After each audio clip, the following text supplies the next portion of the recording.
And TikTok, Gary, as you know, has really sort of changed those dynamics, as well as the economics, if you will, here. Talk about how important TikTok is right now for the creator community. You know, it's one of the most significant platforms that has attention in the world. And so if you're a creator, if you're a Fortune 500 company, it's important because it has an enormous amount of attention. And to their credit, they've also been a platform similar to Meta that continues to innovate, and whether it's live shopping or whether it's virtual influencers, they've shown a great tendency of updating their app, which I think was a real issue for Twitter and sometimes Snapchat. When you look at TikTok, John, I mean, and you look at the ability for creators to actually make money for what they create, do you think it's been viable?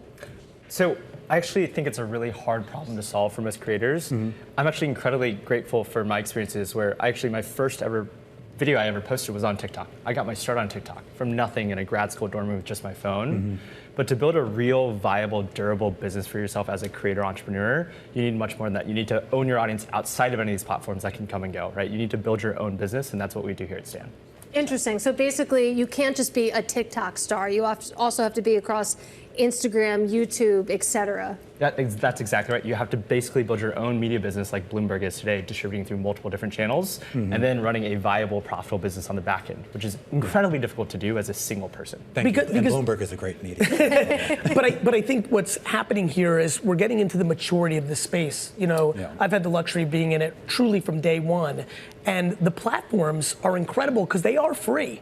And they give you the biggest asset, which is attention. One of the reasons I partner up with John is over the last decade, what's very clear is if you become over-reliant on one platform, you become incredibly vulnerable. And even if you're like me, who's one of the few people that is heavy on every single platform, if you're talking about monetization, you start to understand why apps like Stan are incredibly important.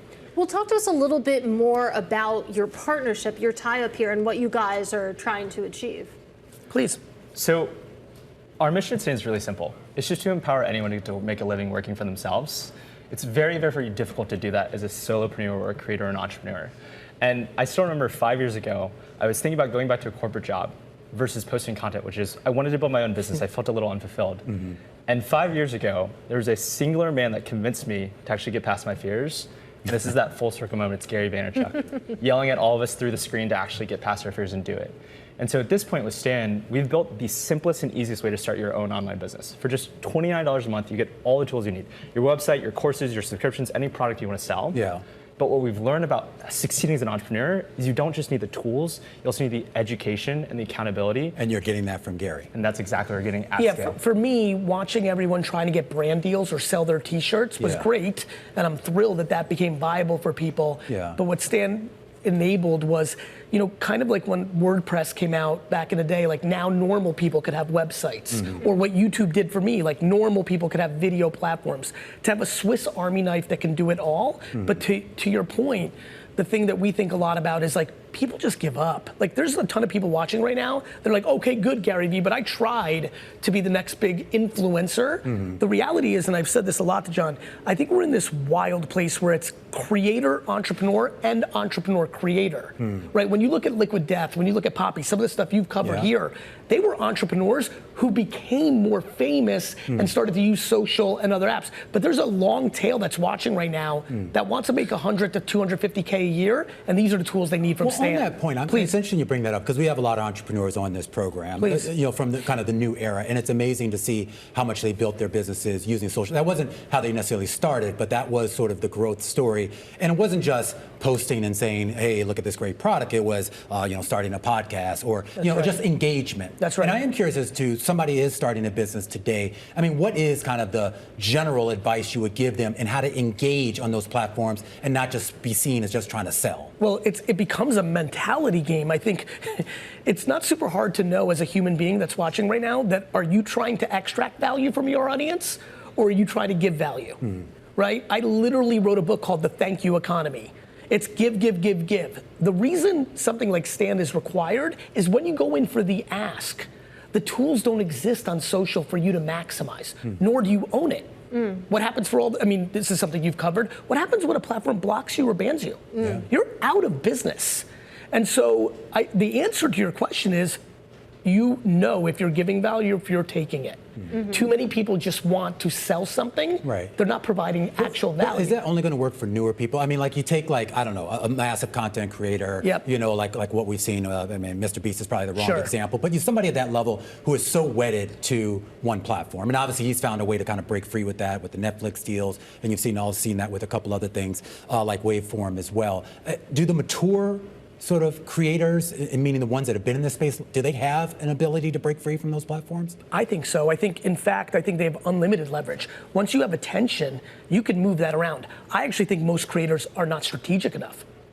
I think they become over-reliant. I think most creators are insecure and they have 3 million followers on TikTok, and so they don't go hard on Instagram because they only have 100,000, and they're not creating more diversity. That has been the pillar that I've taught everyone on. Go to all these 8.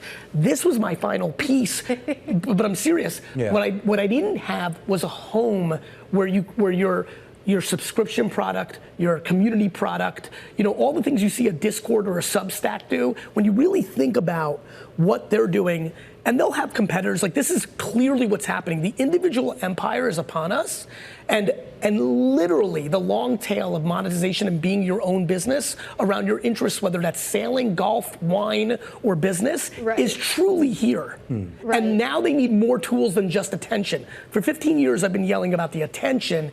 Now they need a tech stack to take that attention and convert it into bigger economics than pennies on the ads or a random DM from a brand saying, I'll give you some bucks to post this. Right. Well, I think what you're saying about, you know, people need to be strategic is really interesting, because it's tempting to talk about social, about the platforms as sort of a monolith. And John, I'd love to hear you weigh in on this. I mean, how much of the conversation should be spent on which creator, which business works on which platform? Because what's going to resonate on YouTube isn't necessarily going to resonate on a TikTok, for example. Well, we all as creators or humans have our different artistic mediums that resonate, right? So I actually build a lot on YouTube because I love the long form of building a connection with my audience through a vlog. And every single creator, I think, skews towards a specific platform. But if you want to build a resilient business over time, then you have to think omnichannel as any other business would. Right? It's the famous Jay-Z quote, I'm not a businessman, I'm a business, man. And so what I say that in the mirror every morning. I love it. I love the mentality. And so it's through that process that you use Stan, actually, and we're launching an AI agent soon that'll actually help you repurpose content to new platforms, help you build that really resilient business across multiple channels.